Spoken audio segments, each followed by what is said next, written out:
ఈ హైదరాబాద్ జాతీయ పుస్తక మహోత్సవం అనేది జంట నగరాల పుస్తక ప్రియుల కోసం ఏర్పాటు చేస్తున్నారు. అంటే గత 36 సంవత్సరాలుగా ఈ పుస్తక మహోత్సవాన్ని హైదరాబాద్ బుక్ ఫేర్ని 37వ హైదరాబాద్ జాతీయ పుస్తక మహోత్సవం ఇక్కడ తెలంగాణ కళాభారతి ప్రాంగణంలో డిసెంబర్ 19వ తేదీ నుంచి 29వ తేదీ వరకు కొనసాగుతూ ఉంది.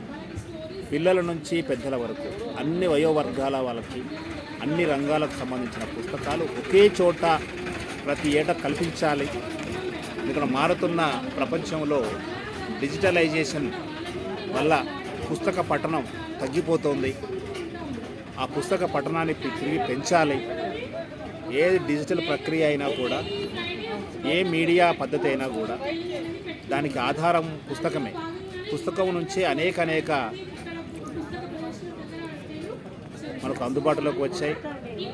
డిజిటలైజేషన్ కూడా పుస్తకాన్ని డిజిటలైజ్ చేస్తేనే డిజిటలైజేషన్ జరుగుతుంది. మనకి పుస్తకాన్ని చదువుతూ మనకు ఆధునిక సాంకేతిక పరిజ్ఞానాల ద్వారా వచ్చే సౌకర్యాన్ని వినియోగించుకోవాలి. మనకు మొబైల్లో లభిస్తుందని, వెబ్సైట్లో లభిస్తుందని, యూట్యూబ్లో లభిస్తుందని చెప్పి పుస్తకాన్ని చదవడం మానేయవద్దు, ఆపేయవద్దు. ఎందుకంటే పుస్తకం మనకు ఆధారం, ఫౌండేషన్. అది ఇప్పుడు కాదు. చరిత్ర ప్రకారంగా చూసినట్లయితే గత 5000 సంవత్సరాలుగా లేదంటే 3000 సంవత్సరాలుగా మనకు పుస్తకాలు అందుబాటులో ఉన్నాయి. వేదాల దగ్గర నుంచి ఇప్పుడు అధునాతన మనకు శాస్త్ర సాంకేతిక పరిజ్ఞానాలు, ఐటీ విజ్ఞానం వరకు మనకి పుస్తకాల రూపంలోనే మనం అధ్యయనం చేశాం. కాబట్టి పుస్తకాన్ని చదవడం మానేయద్దు. పుస్తకం చదివితేనే మన జ్ఞానాన్ని సంపూర్ణంగా అర్థం చేసుకుంటాం. అరకొరగా లభించే జ్ఞానంతో మనము ఉన్నత లక్ష్యాల్ని చేరుకోలేం. కాబట్టి సమగ్రమైన జ్ఞానం రావాలి అంటే, ఆ సబ్జెక్టు మీద పట్టు రావాలంటే పుస్తకాలే మనకు ఆధారం.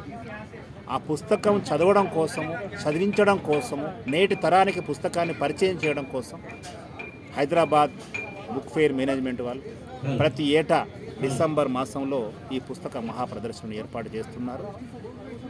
ఈ కార్యక్రమంలో వివిధ సాహిత్య సాంస్కృతిక ప్రక్రియలు కూడా కొనసాగుతాయి. అందులో భాగంగా పుస్తకాల ఆవిష్కరణ, పిల్లలకు వర్క్షాప్స్, కాంపిటీషన్స్, చర్చాగోష్ఠులు, ఇట్లా రాజకీయ మేధోమథనానికి సంబంధించిన చర్చాగోష్ఠులు, రకరకాల ప్రక్రియలు కూడా ఇటు పుస్తకాల అమ్మకం పరంపరతో పాటు మరోపక్క ఈ సాహితీ ప్రక్రియలను కూడా కొనసాగిస్తూ ఉంటుంది హైదరాబాద్. ఇది ఒక చక్కటి వేదిక. అంటే మేధావులందరూ ఒకే చోట కలిసి తమ అనుభవాలని, తమ యొక్క కార్యాచరణ నిర్దేశించుకోవడానికి ఇది ఒక వేదికగా ఉపయోగపడుతుంది. ఈ పుస్తక ప్రదర్శన జంట నగరాల వాసులకు కాదు, తెలంగాణ ప్రజలందరూ కూడా నిర్దేశనం చేస్తుందని భావిస్తున్నాం. ఇక్కడ 300కు పైగా స్టాల్స్ వచ్చాయి. చెప్పాలంటే మన రాష్ట్రం నుంచే కాదు, వివిధ రాష్ట్రాల నుంచి ఈ పుస్తక ప్రదర్శనలో విక్రేతలు పాల్గొంటున్నారు. వారందరి సహకారంతో ఈ పుస్తక మహోత్సవం కొనసాగుతోంది. కాబట్టి ఇలాంటి అద్భుతమైన అవకాశాన్ని సద్వినియోగం చేసుకుంటే మన భవిష్యత్తు కూడా ఉజ్వలంగా మారుతుంది. ఒక సమాజంలో మార్పు రావాలన్నా, ఒక విద్యార్థి ఉన్నత శిఖరాలను అధిరోహించాలన్నా కూడా మరి పుస్తకమే మార్గదర్శనం చేస్తుంది. జ్ఞానమే మనిషిని ముందుకు తీసుకెళ్తుంది. కాబట్టి వైవిధ్యమైన ఈ పుస్తక మహోత్సవంలో అన్ని వర్గాల మహిళలు, విద్యార్థులు, యువత, పెద్దలు అందరూ కూడా పాల్గొని ఈ పుస్తకాల పండుగను విజయవంతం చేయాలని మేము కోరుతున్నాం.